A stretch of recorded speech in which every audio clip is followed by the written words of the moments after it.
Lover. Sarap buhay mo dyan ah. Sarap buhay mo. Tahimik ah. Walang iihi dito sa loob ah. Kapapalit ko lang ng mga sapi ng upuan. Si Clover guys ay brown eyes. Oh, ganda ng mata niya. Oh, ganda ng mata niya oh. Ayun na naman si Choco oh, bumalik dyan oh. Oh, susuot na naman yan dyan oh. Kita nyo guys kung anong ginagawa niya sa buhay niya. Gusto niya yan, di yata siya nasusupukit sa ilalim eh.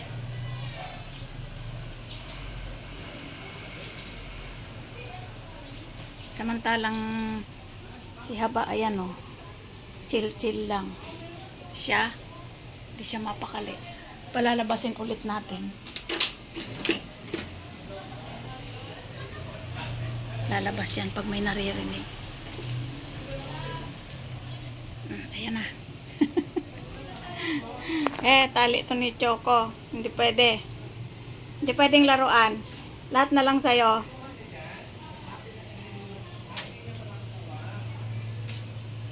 Hindi pwede. Babalik yan doon.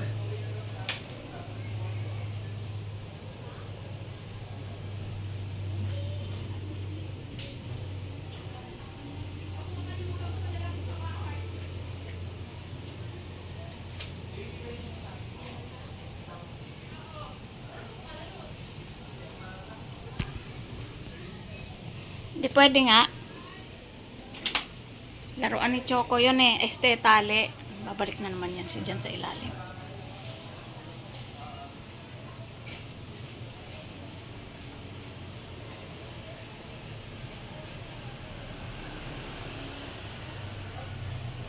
Babalik na naman siya dun. Ba't kaya gusto niya dyan? O, tingnan mo. Bumalik na naman siya dyan. Kunin ko yung kanyang laruan. Bored na yata siya.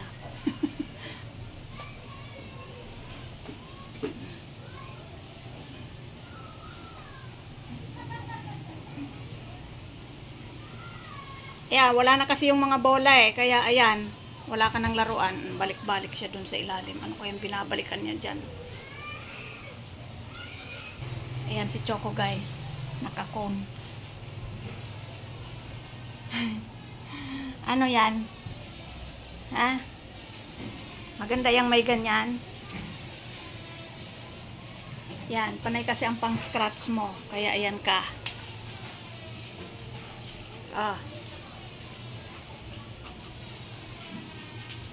Di pwede. Kay Siopaw to eh. Kay Siopaw to oh. Ayun si Siopaw sa upuan. Lalabas yan. Siopaw. Pati naman kasi si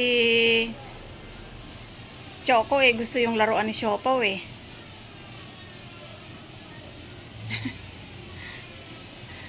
Siopaw, bitawan mo. Bitawan mo. Hindi yan sa'yo. Bitawan. Choco. Nagkaway na sila. Choco.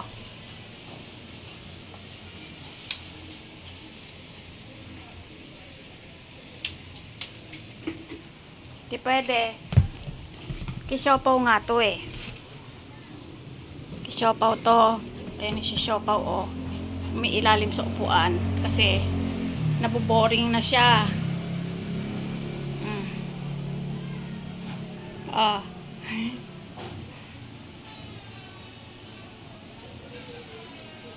Si Siopaw wala lang pero bigla yan dadakma.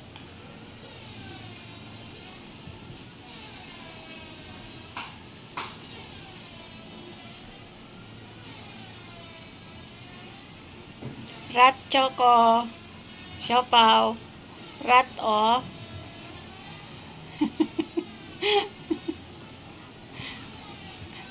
Magagalit siya pagka nakakatch ni Siopaw.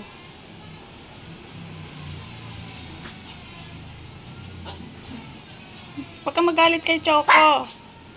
Ay, kay Siopaw. Nakakatch niya eh. Catch siya eh.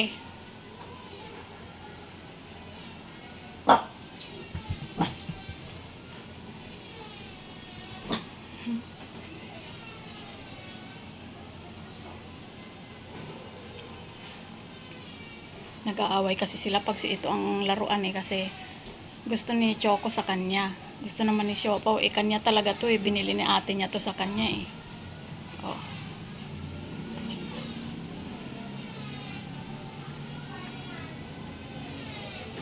Choco. Ganda. Ganda yung toy ni Siopaw. Ganda, no? Choco. Ganda, no? Hiningal ka na kaagad, oh. Hingal na agad yung bebe.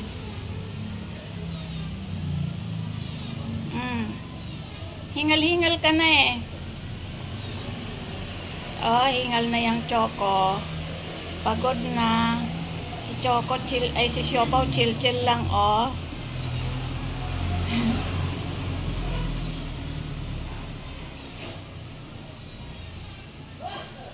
O, tama na. Tama na. Oops. Hindi niya bibitawan niya. Pagod na siya.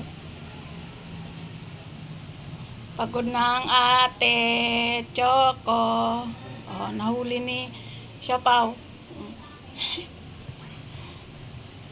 Bitawan mo kay Choco yan. Ay, kay Siopaw yan. Wag mo. Masisira. Masisira.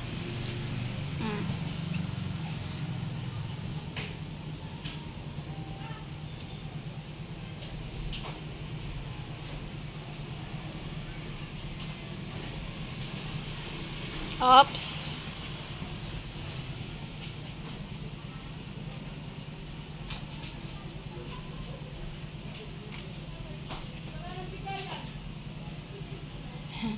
Ganda-ganda, Siopaw, oh. Ganda-gandang laruan mo, no?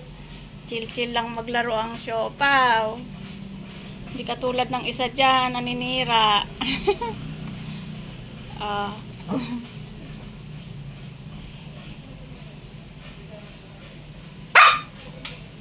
Ay, ba't galit?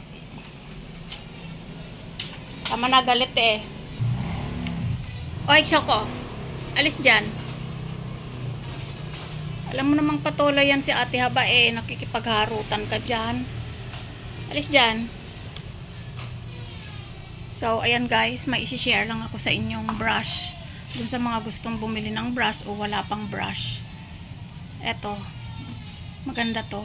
Kasi, kapag i-brush mo sa kanila, pag i-twist mo to, lalabas na yung mga balahibo. Ayan o, madali nang kunin. Dadamputin mo na lang. Unlike dito sa ganito, maganda rin, kaso, ayan o, lilinisin mo talaga, sasadyain mo yung mga balahibo hanggang dun sa dulo. Kung baga brush na siya, babrushin mo din para matanggal yung balahibo. Hindi katulad nito. Yan, isang twist mo lang, ayan, labas na yung mga balahibo. Diyan ka lang. Nadidistract mo ako eh. Asa na si Siopaw? Nawala na naman si Siopaw. Tapos yun nga, meron din ako nito. Pag naliligo sila, ito yung pinambabrush ko. Pangit kasi yung nabibili na rubber.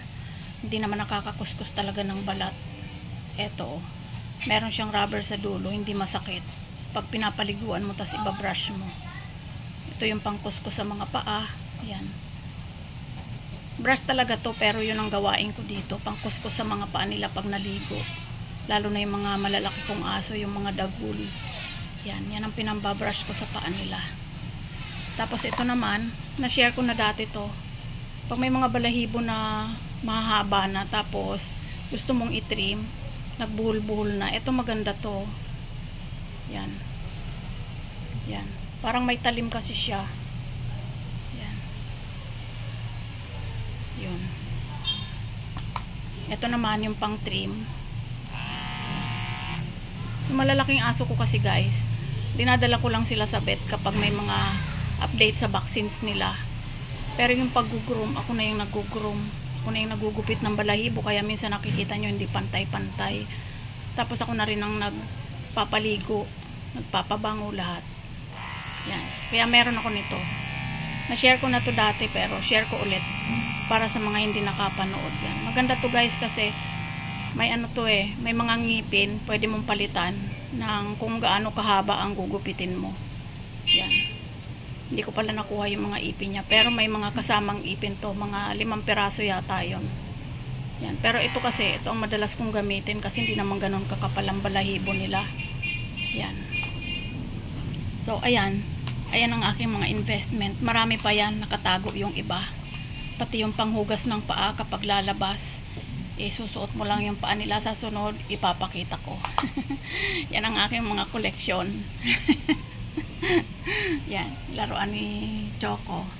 Pero pinagsasawaan niya kasi pag may bayan, nag-aaway na naman si Choco at si Kisame, hindi talaga sila magkasundo. Sana soon magkasundo din sila kasi yung mga aso ko tsaka yung mga pusa magkasundo na pinakilala ko sila, yung unti-unti nakakulong muna si Siopaw hanggang inaamoy-amoy nila, hanggang sa unti-unti kong nilalabas si Siopaw. Ayun, bati-bati na sila ngayon. Pero hindi sila naglalaro. Hindi katulad ni Choco na lagi silang naglalaro araw-araw. Yan si Kisame. Yan si Siopaw. Siopaw, patahimikin mo naman si Kisa. Lalapitan mo tapos babardagulin mo. Yan. Mabait si Kisame guys. Kahit na ginaganyan sa ni Choco, hindi niya pinapatulan. Yan. Kawawa lang talaga to si Kisame. Bait-bait niyan, bait-bait. Siopaw, tama na ha? Diyan, mag-scratch-scratch ka na lang diyan sa scratch post. Hindi yung inaaway mo si Kisame. Yan o, hindi niya talaga tinatantanan. Siopaw, kukulungin na naman kita. Kaya kinukulong ko talaga siya guys. Hindi ko siya hinahayaan na nandito lang kasi pagbukas yung pintuan sa kusina, lalabas siya. Aalis talaga siya, iwanan niya talaga. Hindi niya alam kung saan siya pupunta hanggang sa siguro pag nalaglag yan, di ko na makuha. Ang kulit mo! Siopaw, ikaw lang ang pinakamakulit sa lahat. Mainit na ulo niya Stress na naman. Dalawa lang ang mood mo. Isang stress at isang boring. Naboboring ka sa hindi ka makalabas, hindi siya makatakas, kaya ganyan. Kanina nandiyan ka sa ilalim ng upuan, ngayon nakikipag-away ka na. So bye bye guys, yun lang ang update ko. Usapang alagang pusa at aso. Bye bye.